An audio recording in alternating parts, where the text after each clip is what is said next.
Thank you. Let me start by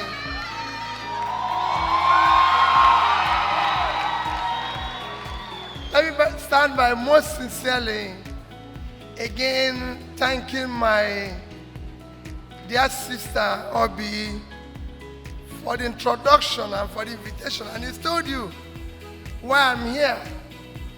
It's just to make sure, there's people you don't want to cross their path. And I happen to have, imagine me standing between Obi and Bola. You don't know what these two women represent.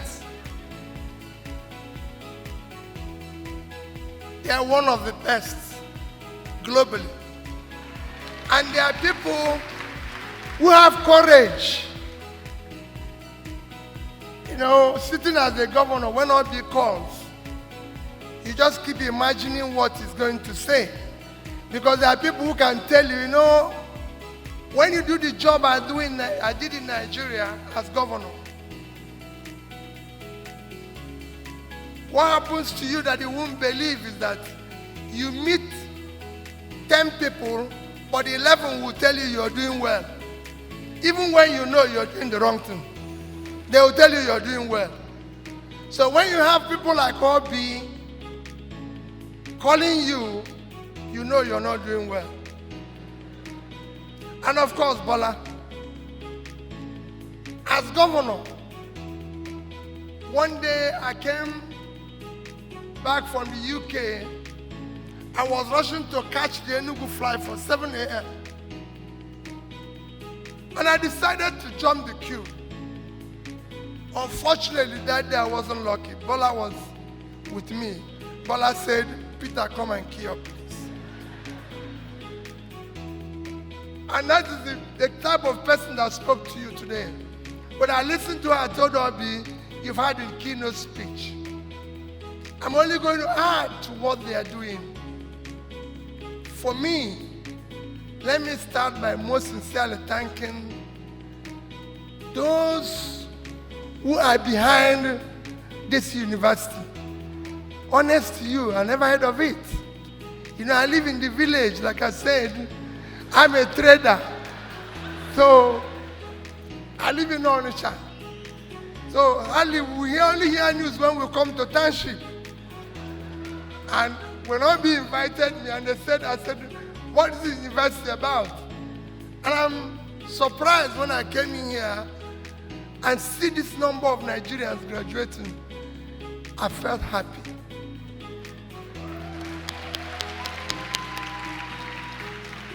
So I said thank you. I thank you, Obi, for being part of this. I thank all those who are part of it and everything. I thank Bola for her speech, and I see a brother of mine who is also a wonderful fellow I met in the university, former Minister of Trade, a good Nigerian. And to you, where do I start? You've listened to everything. Mine is just to add by saying a big congrats to all of you that are graduating today. I'm again saying congrats to your parents, your guardians, and all those. Like I said, I made it possible for you to go through this.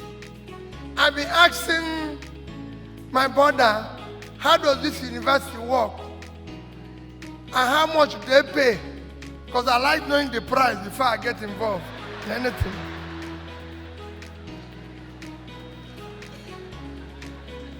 It's very important. And he's been telling me, and I said, you obviously have somebody who helped to market the university. If that is how you pay, and I asked him, can somebody owe and pay when you graduate? So, wherever I am, I want to make inquiry. But honestly, listen to Bola and Obi. It's talk about leadership and igniting the future. Leadership is something that is not rocket science, but it's difficult. It's difficult because of what Paula and Robbie have mentioned here. Being able to have that character, strong character, to be able to resist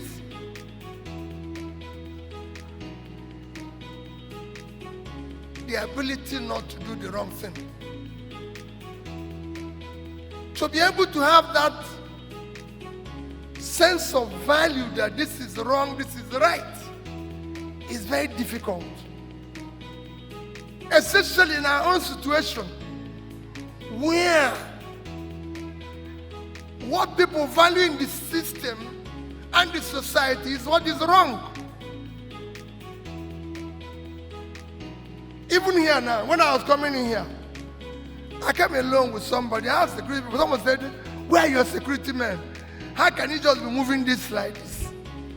And I said, "These people are not going to kill me, so why would I move it?" But our ability to say, "No, this is wrong, this is right." I could have said to Bola, "Why will you tell me to go and queue up? After all, as a governor, I'm not supposed to pass through where she's passing through in the first place. So why am I even passing through here that she's telling me to queue up? When my people are supposed to take me from the plane straight to the next place." That is the problem. It is difficult. So leadership is a very difficult thing. You talk about change. Change is constant. It looks easy, but very difficult.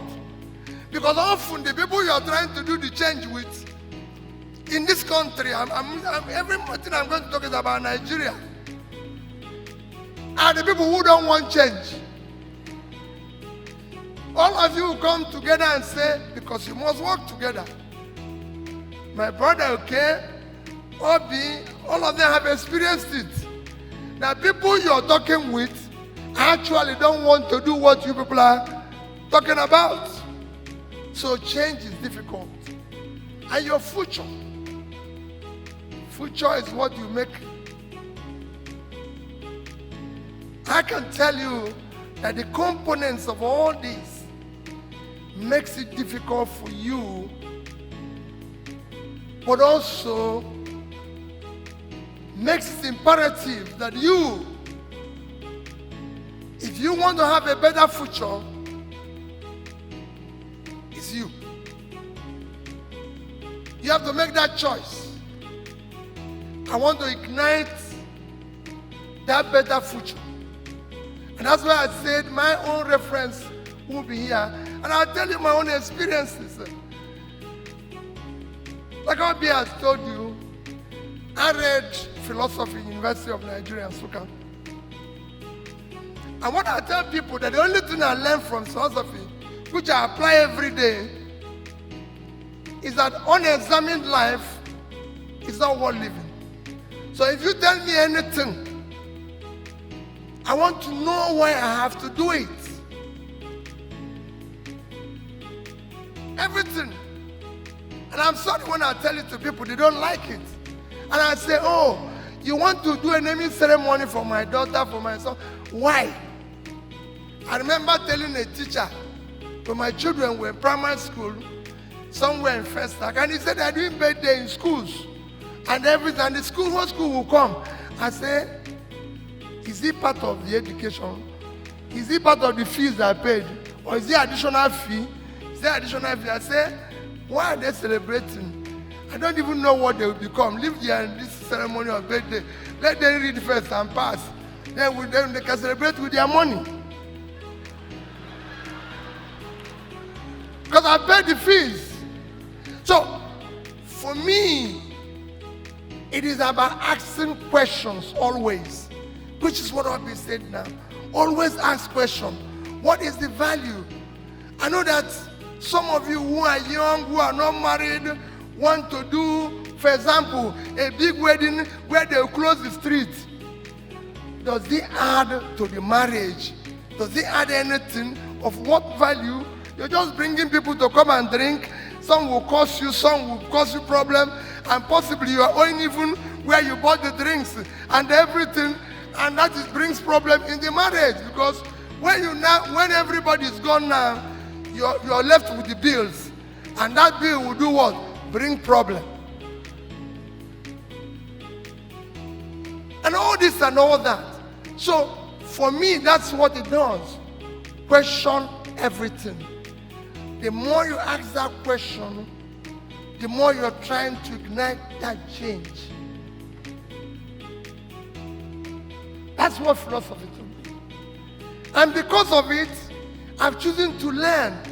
Like I mentioned to you, I've been going to schools. Those schools that I was actually going to know whether there's anything that is in their brain that is different.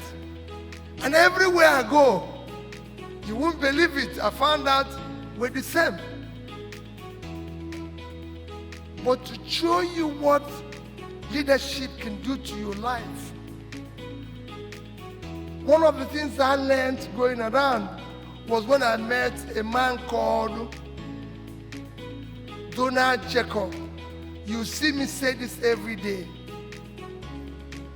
He was the dean at Kellogg Graduate School. He took us on a course called the World Economy for 3 months. He never said anything about Africa. A day before the last day, I raised my hand and I said, Dean Jacob, you have not talked about African economy and you're teaching us world economy. Dean Jacob told me, do I want to know about African economy? This was in 2001. I said, yes. I paid $40,000 for this course and you have not talked about my continent. How do you want me to go? What did I pay the fees for? Because every time I pay you money, I want to see the value. If you like, everybody knows, once I pay money, I want to see the value. If I don't see it, there's a problem. So he said, I'll tell you tomorrow. And tomorrow was his last day when he will retire from the school. And the hall was filled like this with CEOs all over America. And he said to me, Peter, do you want to know about the world economy? I said, yes. You want to know about African economy? He said, yes. That refers to what W said. He said nobody plans with Africa. There's nothing called African economy. You can imagine how I feel being in Africa. He said, have I ever seen African spec in car? There's European spec, there's American spec, there's Arab spec, have I ever seen African spec? I've not seen. Said, you're from Nigeria. Do you have 5 years, 10 years, 20 years, 30 years economic plan? Of course you know, because we're crowded there. Even when I have not seen, I say, yes, I've seen.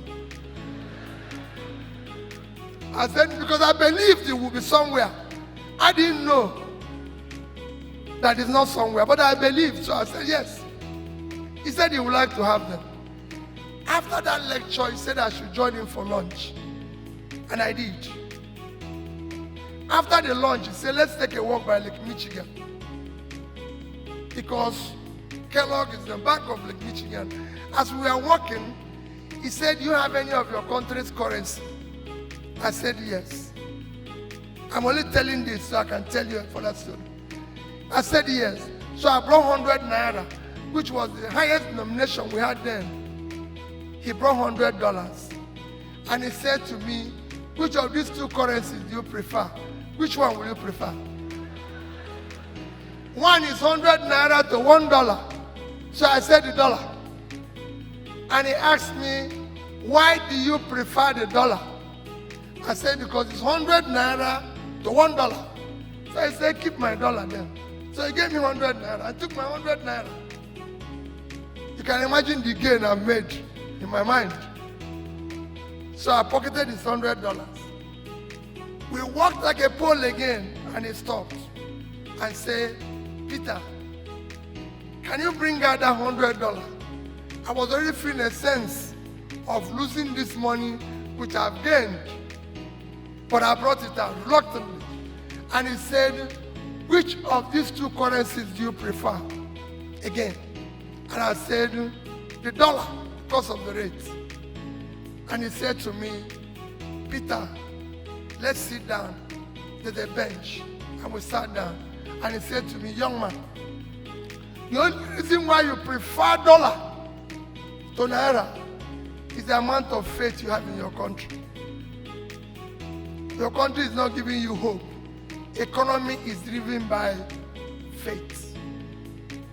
You don't believe in your country. Chinese people keep their money in Chinese yuan. Singapore in Singaporean dollar. Malaysians in ringgits. Germans in German marks. Because there was no euro then. British people in pounds. Italians in real. Not the rates. Because they believe in their country. Because it gives them hope. In your country, you don't believe in it. So you prefer another person's currency. Thereby making his economy strong. And making your own weak. Can I ask you for a favor? And I said, what is the favor, Prof? He said, go back to your country and participate in building public wealth.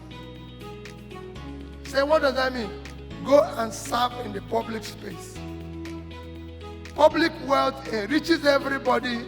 Individual wealth impoverishes everybody. That's what we said. You don't want to be the richest person in a poor place. Because you're actually poor. Because everybody will be coming to beg you for food.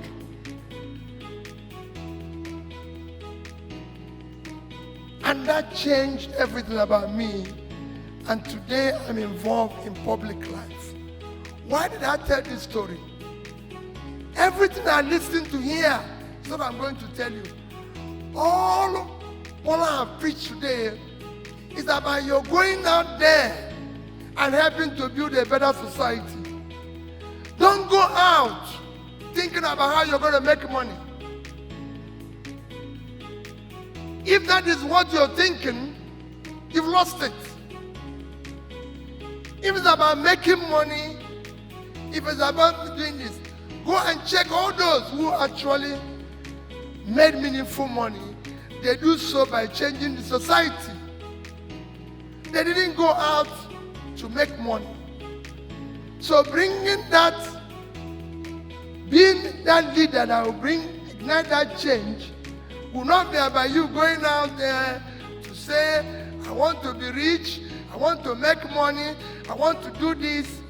That is why you have all the vices we are going through today. From governance. Don't think when we talk about vices, it is only Yahoo boys. There's actually more Yahoo people in government than there is outside. Because we have turned the entire country into a crime scene. Where people inside are stealing, people outside is stealing. No. It is for you to help to bring a better change in that society that you want to live. That society that is looking for people. Your knowledge today, what you're going through today, you've acquired all that anybody can acquire anywhere. Like I told you, I've been to different schools. And I can tell you, I always say to people, if the people who are even in the Western world go to school in the condition we go to school here, they won't even pass. I can tell you that because I've been to good schools where I have to feel whether I want a particular type of fish, salmon, this, that, whether you want to wine.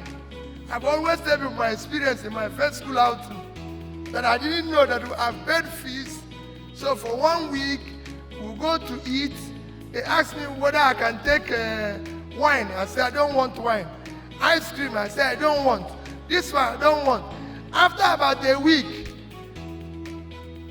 American who was there said to me, Peter, you don't take these things, but they are part of the fees you've paid. I said, Chineke, why didn't I know these things? So you can imagine what happened in the next 2 weeks. They had to offer me from time to time. They would even give me a bottle of wine, say, take it to your room. Because I was trying to cover up what I missed. Because I went to a school where if you see beer, you won lottery. All of a sudden you're drinking wine after meal. So all this, I said, you're struggling, you're doing this. It is for you to now use that to bring that, ignite that change. Ignite that change. Support. And like Obi said, it's not for you to go out and say, I want to be in charge. I want to lead. I want to do this. When I say, people say, no, I'm not desperate to be Nigerian president. I'm desperate to see Nigeria work. Because it can work. Because it can work. Let me tell you one of the things. It's not because Bola is here. Ask somebody. When in 2015, they were trying to form government and they were doing transition committee. And I saw Bola there. I said, she's Minister of Finance. And when they announced, I said, what is wrong here? We have somebody here who can do this job. Why are we always choosing?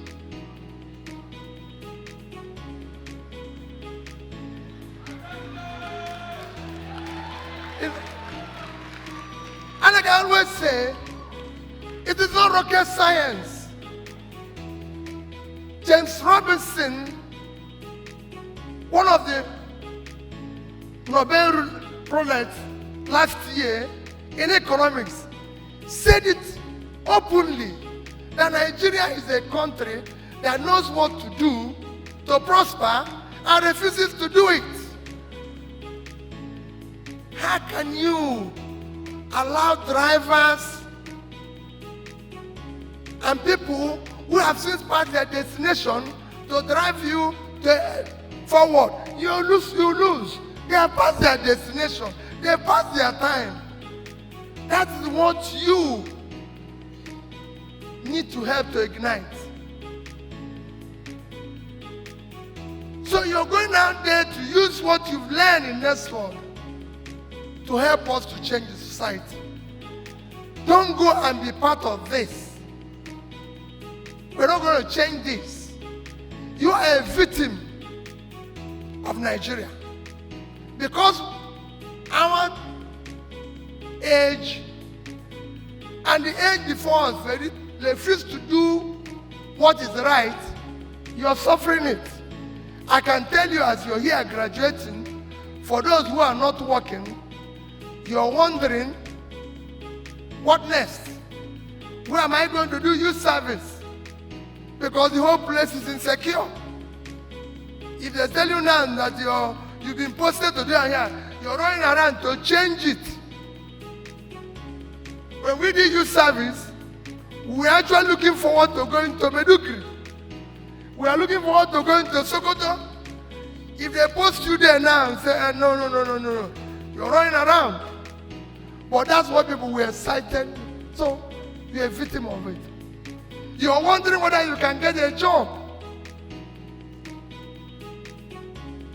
You're wondering, what am I going to do? Yes, you're going to start business. Which business am I going to do? How am I going to start it? Startups, yes, you can see one or two who have succeeded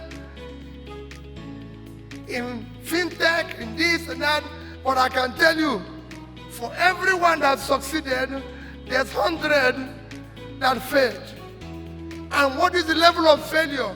Because you have a system that is not productive. You have a system that don't care about people who are suffering. It's a criminal system. Only criminals thrive in it. So your job is to help to dismantle it. So that future you're going to ignite, it is not a personal future. It is not about you. It is about us. How do I help that this society will get better? How do I ensure that after us, people can say, oh, they're proud to be Nigerians. You can see the world today is now fighting us of migration. In fact, it's now reversing itself. So don't think you're going to go to anywhere. You can see what is happening in America. Everywhere, nobody wants anybody now. They've changed everything. You don't even know what you're going to do. So it is not time when we came out of university, if you want to go to London, no visa. If you want to go to America, everybody is begging you.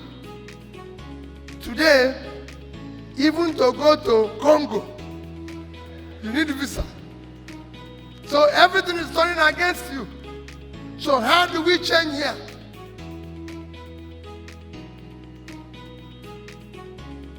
I've had somebody who tell me an African country, and I'm sure we're better, refused to give him visa. And he said, look at what nonsense these people are doing. I said, they're not doing nonsense. They are merely saying to you, stay back and fix your place. So that's the country you're going to face. You don't want to go and die in high sea.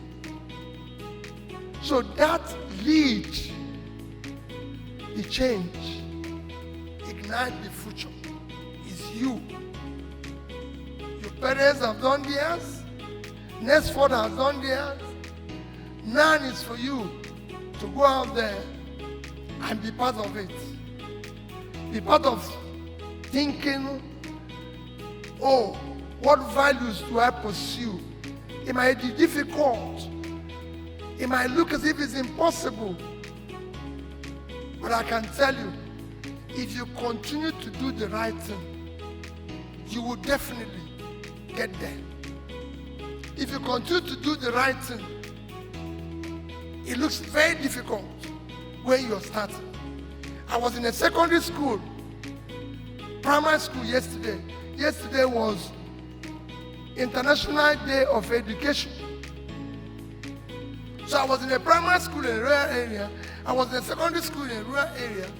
And I told them that even though standing here at the right thing, I told them a few stories that the first time I saw a copter in my life was when Ojukwu came to open library in Onitsha. I was in primary 1. And he came with a copter that landed, and all effort for our teachers to refuse us to come out of the helicopter because of the sand and everything. We stayed there until all the sand we have. In fact, the sand was a mark that I was there. So all of us took the sand. And I said to them, I grew up in my life where I went to university, came out, and was standing every day with Ojukwu talking. That's what education can do to your life. I told them in secondary school, I said, in 1970, I queued up on the street for Gowon to pass as head of state. We were saluting him. We salute you, Jara Gowon, head of state. And I said to him, I said, I grew up to meet Gowon, and we sit, and I told you as a governor, Gowon wants to see you. That's what the education does, to do the right thing. I was in secondary school when Abiaseka came to my secondary school as East Central State Administrator in CKC. Today, I live in number 22A, Niger Drive in Onitsha. The next house is 22, Abiaseka's house. In fact, the local government chairman wrote to me and said he wants to change the street to be Peter Obi Street. And I said, no, you can't do it. This man who is here, whose family even sold the land to me, was the administrator of the whole of East Central State when I was in CKC class 1. Guess what the local government chairman? He said, I doesn't know him. If I don't want it, I said, okay, if you don't want to put his name there, don't change it. Because it's wrong. And I can go on and tell you. So you must be part of that change. We're talking today. You're on this side. I can assure you, one day some of you will be filling paper to come and see you. Because I know you will take the right decisions. And that is our wish. Because here are the governors, here are the presidents of the new Nigeria. Not this one. We've run away this one. This one is what I describe as where lunatics are taking over the asylum. You now need to take the lunatics away and take back your country. And run it to the country where we will be glad to see you prosper. A society that where people's hard work, talent will match up their opportunity. Where the best can be involved in governance, not the worst. What we have now is that people who are not incapable of going to school have become teachers. It's a disaster. So you that's for this acquired you. Go out there. Be that change you desire, because that's what you desire. You want a better society. Don't go to America. Don't let nobody tell you about UK. This country is richer than all those states. Those countries. Quote me anywhere. This country is better, richer. We have good weather. Weather is not our problem. Have you ever seen bad weather here? No. We're not experiencing anything. We have good food. I can tell you, our food is richer than what they cook all over the world. I used to tell people that when I was growing up, I was imagining where I'm going to eat this. Now, it's worse. Doctors, the only thing doctors have reduced me now is eating grass, which is available there. And I tell you, don't eat, touch this one, don't eat it. No, these are things I was aiming that if I make money, and when I have money now, they say, don't eat it. And you're wondering what is happening again. And the things they're asking you to eat is available there. It's available there. Imagine a doctor overseas telling me, yo, you have bitter leaf. That bitter leaf, eat as many as this is in my village. I'm coming here to eat very packaged meat. He said, leave it and go and eat bitter leaf. Okay. I go back. So we're now reduced to all the grasses. And that's what is available here. It's not available there. The same thing. We have a society where people are caring, laughing. There's no place like this country if we get it right. So why don't we have Obi? Why don't we have Bola? Why don't we have all these people who there's nothing. I keep telling people, I was governor, and if I was president, the only achievement I would have done is to hire people like them. Don't stay where you don't want to learn. Always learn. Once you stop learning, your life is finished. Allow people to tell you, oh, you're wrong, oh, you're right, every day. When I tell people how I succeeded as governor, they don't understand it. I say, listen, I had these 3 women who were there in my life who will always say no to me. And at the time, I wonder why did I ask people to question me? But they were there. One was very senior that he will even tell me he wouldn't understand it in Igbo. And I wonder, I'm the governor, and this woman is telling me like this. But it worked. So always learn, always listen.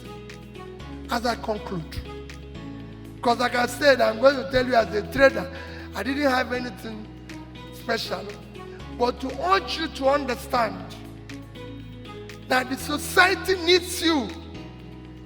The The knowledge you've acquired is not for you. It is for the society.